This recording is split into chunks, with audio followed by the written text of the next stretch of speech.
Hello बच्चों, आज हम पाठ 2 राम लक्ष्मण परशुराम संवाद पर चर्चा करेंगे। इस पाठ के कवि गोस्वामी तुलसीदास जी हैं। इनके बचपन का नाम राम भोला था, जिनका जन्म उत्तर प्रदेश के बांदा जिले के राजापुर गांव में सन 1532 में हुआ। कुछ विद्वान इनका जन्म स्थान सोरो जिला एटा भी मानते हैं। जीवन के प्रारंभिक वर्षों में ही माता पिता से इनका विछोह हो गया, जिस कारण इनका जीवन संघर्षपूर्ण रहा। इनके गुरु नरहरि दास जी की कृपा से इन्होंने राम भक्ति मार्ग का अनुसरण किया। वे मानव मूल्यों के उपासक कवि थे। इनकी प्रमुख रचनाएं रामचरितमानस, कवितावली, विनय पत्रिका, दोहावली, गीतावली इत्यादि हैं। इनका अवधी भाषा और ब्रज भाषा पर समान अधिकार था। सन 1623 में काशी में इनका देहावसान हो गया।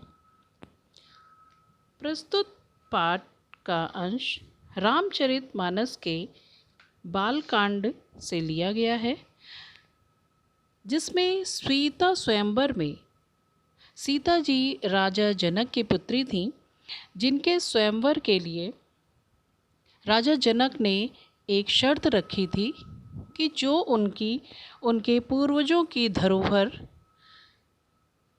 एक धनुष था, जो कि शिव जी का था, उसका नाम पिनाक था, उस धनुष को तोड़ेगा, उसी से राजा जनक अपनी पुत्री सीता को विवाह करेंगे। और ऐसा कई राजाओं ने प्रयास किया उस धनुष को भंग करने का, परंतु सभी असफल रहे। परंतु श्री राम जी ने उस धनुष को भंग कर दिया, और जब वह धनुष भंग हो गया, उसके बाद वहीं से परशुराम गुजर रहे थे, और वह धनुष कोई साधारण धनुष नहीं था। वह धनुष स्वयं शिव जी ने बनाया था, जिसकी टंकार मात्र से बादल फट जाते थे, पर्वत हिल जाते थे।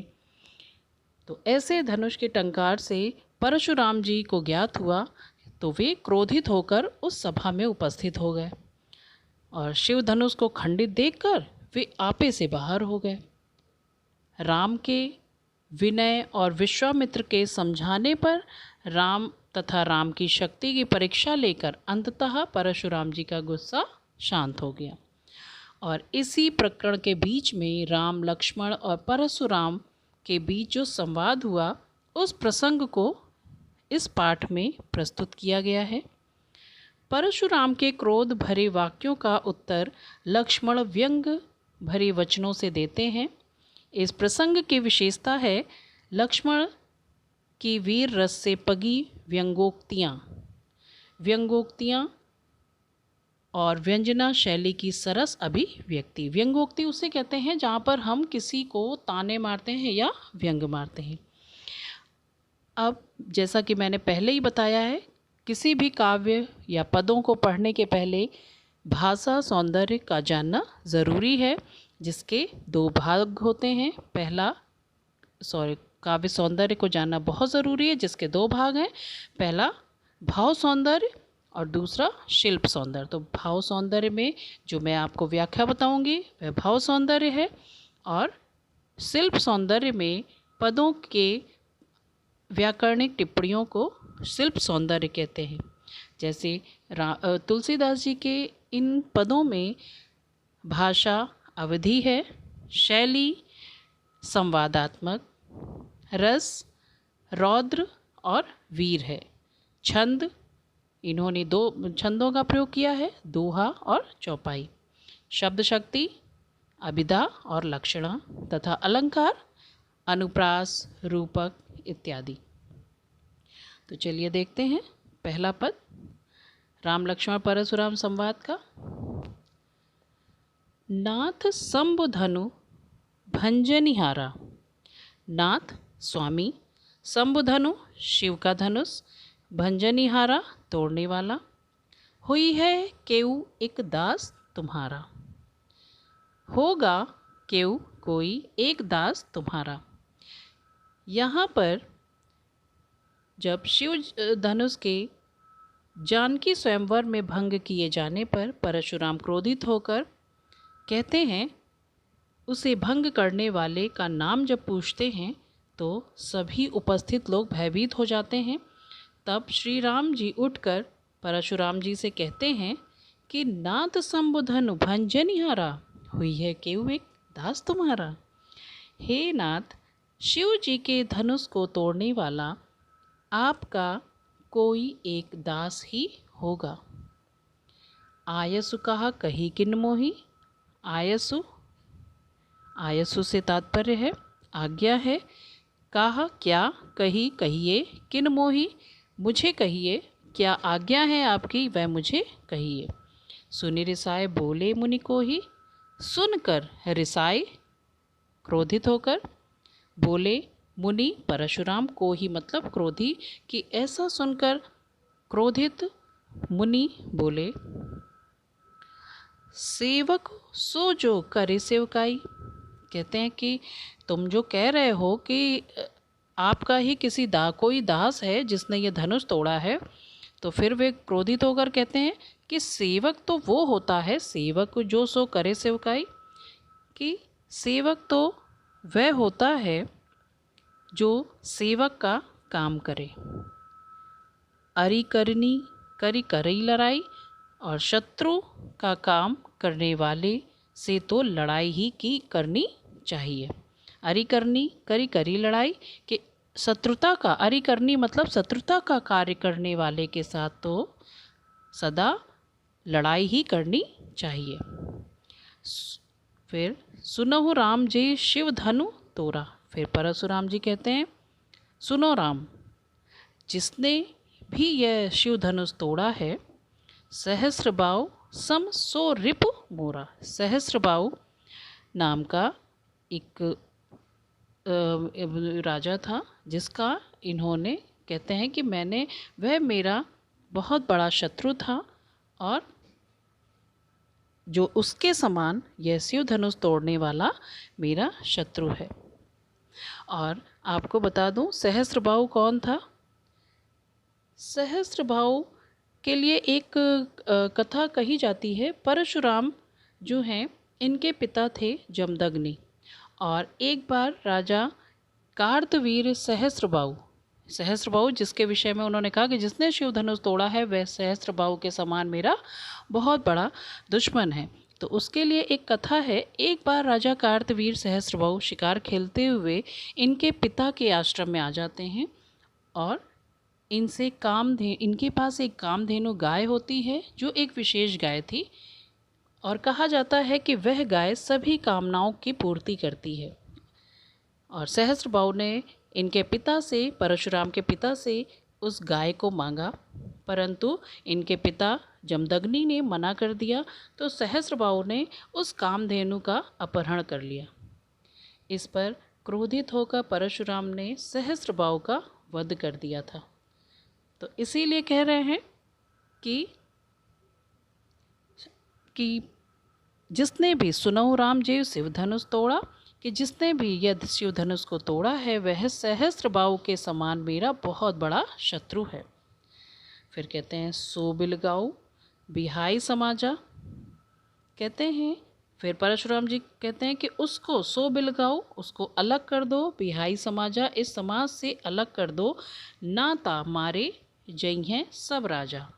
कहते हैं उस व्यक्ति को जिसने शिव धनुष तोड़ा है उसको इस भरी सभा से, इस समाज से को छोड़कर वह स्वयं अलग हो जाए, नहीं तो यहाँ उपस्थित जइए सब राजा, तो सभी उपस्थित राजा मारे जाएंगे।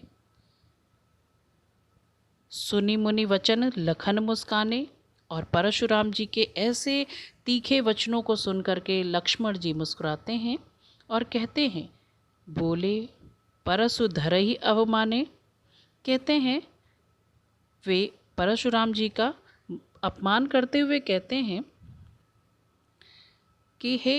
कि परशु धरहि अवमाने। ऐसा प्रतीत होता है कि आप फरसे को रखने के कारण घमंडी प्रतीत होते हैं।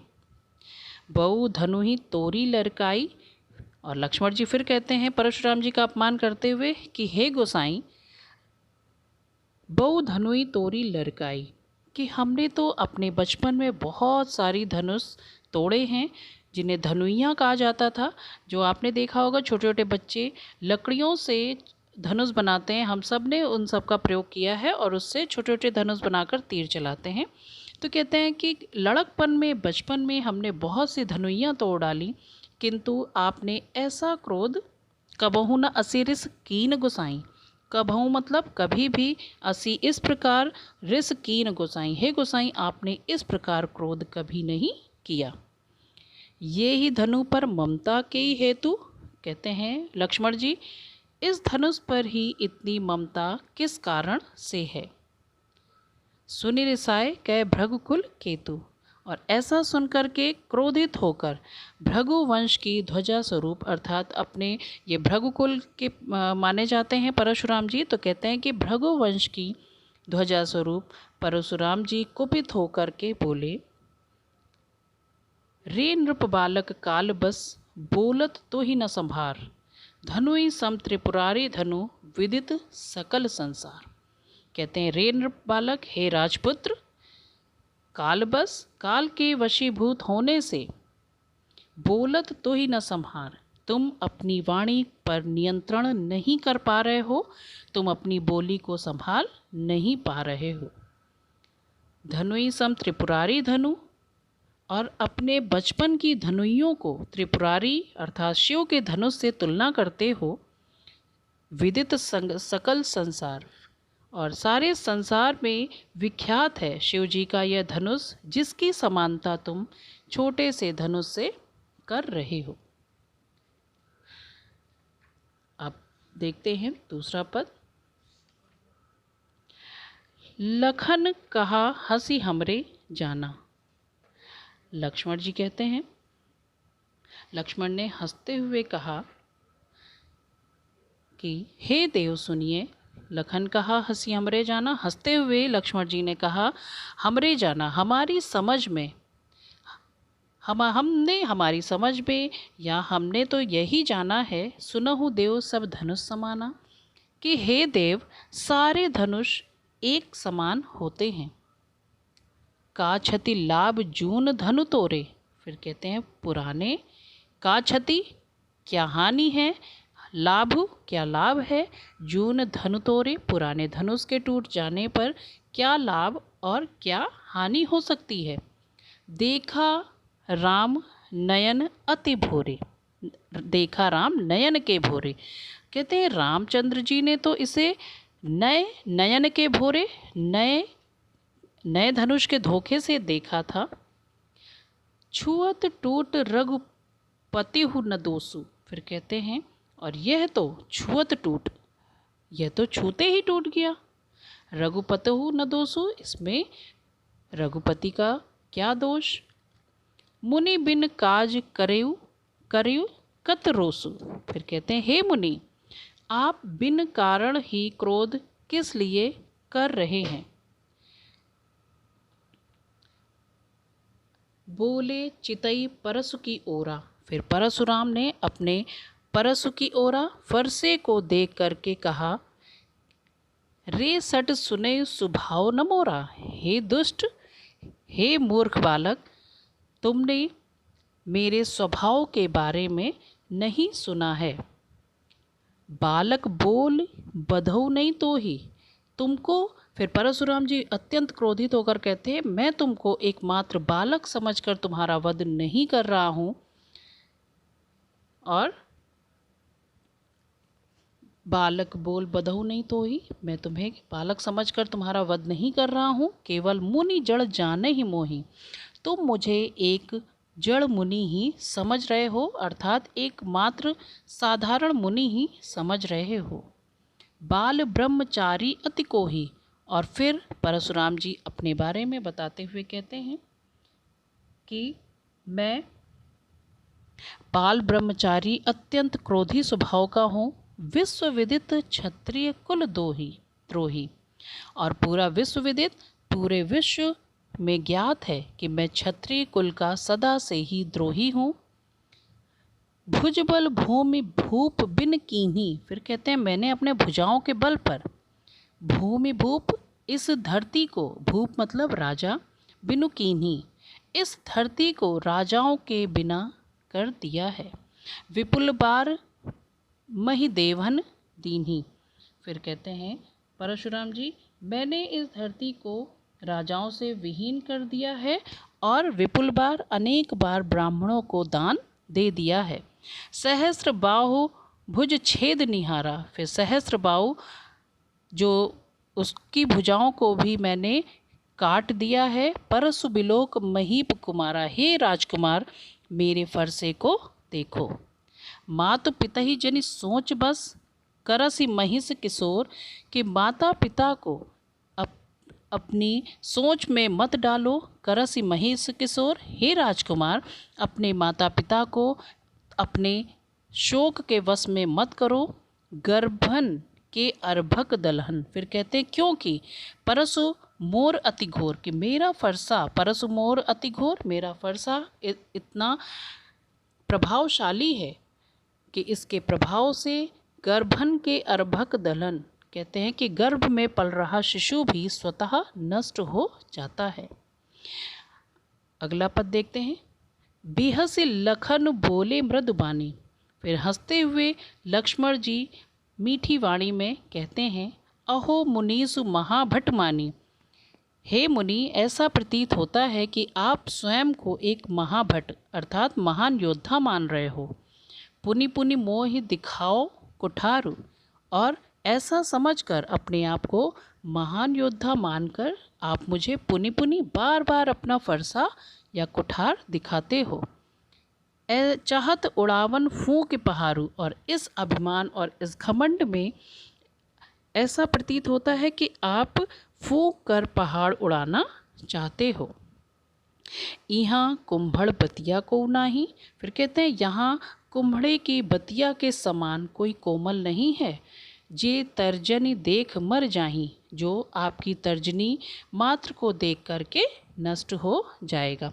यहाँ पर कुंभड़ बतिया का वर्णन क्यों किया गया है? क्योंकि कुंभड़ बतिया, कुम्भड़ा जिससे जिसका पेठा बनता है, उस कुम्भड़े की बतिया को जब वो पैदा होता है, जब वो उत्पन्न होता है, तो उसमें उंगली जब मात्र दिखाने से वह मुरझा जाता है। इसलिए लक्ष्मण जी कहते हैं कि यहाँ कुम्भड़े की बतिया के समान कोई नहीं है या इतना कमज़ोर कोई नहीं है जो आपकी तर्जनी अर्थात आपकी धमकियों को देख करके शांत हो जाए।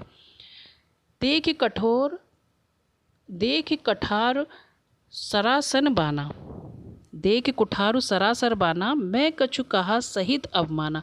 फिर कहते हैं मैंने आपके कुठार, फरसे और सरासन अर्थात धनुष और बाण को देखकर मैंने जो कुछ भी अभिमान सहित कहा है, वह आपके, मैंने जो भी अभिमान सहित यहाँ कुछ भी आपके लिए कहा है, वो आपके कुठार और सरासन अर्थात धनुष बाण को देखकर कहा है। भृगुसुत समझो जनेऊ बिलोकी। फिर कहते हैं कि जो भी कहा हे भृगुवंशी समझकर और जनेऊ देकर जो कुछ आप कहते हैं, मैं उसे जो कछु कहत सहो रिस रोकी। फिर कहते हैं मैं सिर्फ आप भृगुकुल के उत्पन्न हो, वंश के हो, और आप के जनेऊ को देख करके मैं अपने क्रोध को, मैं कछु कहूँ सहो रिस रोकी, कहते हैं मैं अपना क्रोध रोक रहा हूँ क्योंकि आप भृगुकुल के हो और जनेऊ धारण किए हो। सुर महिष सुर हरिजन अरुगाई। और कहते हैं लेकिन हमरे कुल इन पर न होए सुराई। कहते हैं हमारे कुल पर इन चार लोगों के लिए दया की जाती है। देवता महिषुर मतलब ब्राह्मण, और हरिजन भक्त, और गाय, ये चार लोगों के लिए हमारे कुल में दया की जाती है। क्योंकि बंधे पाप अपकीरत हारे। क्योंकि यदि मैंने इनका वध कर दिया तो हमारी अपयश होगा। मारता हूँ पाप परे तुम्हारे। और कहते हैं यद्यपि आप मुझे मारेंगे भी तो भी मैं आपके पैर पड़ूंगा। कोटि कलुष सम वचन तुम्हारा। फिर लक्ष्मण जी कहते हैं कि करोड़ों कठोर वचन, कठोर कुल्हाड़ और इतने तीखे वज्रों के समान आपका एक एक वचन है। व्यर्थ धरो धनु बाण कुठारा, कहते हैं धनुष बाण और कुठार तो आप व्यर्थ में ही धारण करते हैं, क्योंकि एक एक वचन आपका कठोर करोड़ों वज्र के समान है। फिर कहते हैं जो विलोक अनुचित कहूँ क्षमोहु महामुनि धीर, कहते हैं जो कुछ मैंने अनुचित कहा है उसके लिए हे महामुनि धीर आप मुझे क्षमा करें। यह सुनि सरोस भृगुवंश मुनि बोले गिरा गंभीर। यह सुनकर भृगुवंश मणि परशुराम जी क्रोध के साथ गंभीर वाणी में बोले। और शेष 3 पदों के लिए नेक्स्ट वीडियो देखिए। धन्यवाद।